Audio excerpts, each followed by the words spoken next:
دیوان روانبود 53 شعر یا غزلیت. عهد انتظار.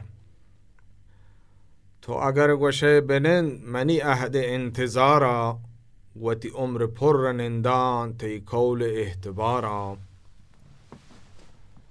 تو اگر گوشه بنن منی عهد انتظارا و تی عمر پر نندان تی کول اعتبارا.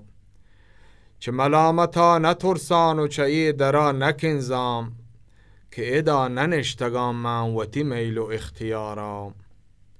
نگوشان که بی میاران که دری دگر ندارم کرمی بکن مگلین و تی بی دریم میارا.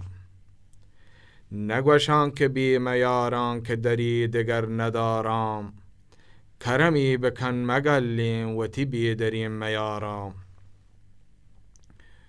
گم چاچ تیر و بروان کمان و زلف داما. گم چاچ تیر و بروان کمان و زلف داما. گل و ناز و کرام کنانه به کجا روی شکارا. اگر یه وڑا بکش سر برکه ها چه دیما کسی دست و دل پکارا نگرنت روزگارا.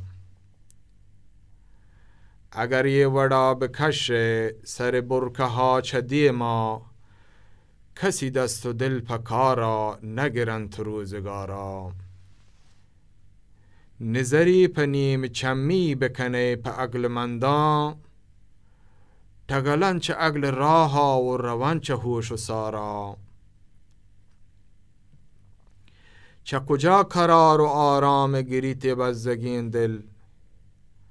چه کجا قرار و آرام گریتی بزدگین دل که به یک نگاهی یا تو چه دلا بره قرارا. منی حالتا نزاند که سری چوشین نکبتک که پیادگانی حالا چه سمای بید سوارا.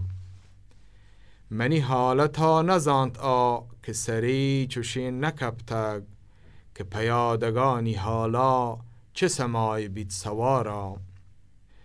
نروان روان بدودا که بهار و باغ سیلند که چوشین که می گلیگا نرودید دگر بهارا. این غزل همده حلت.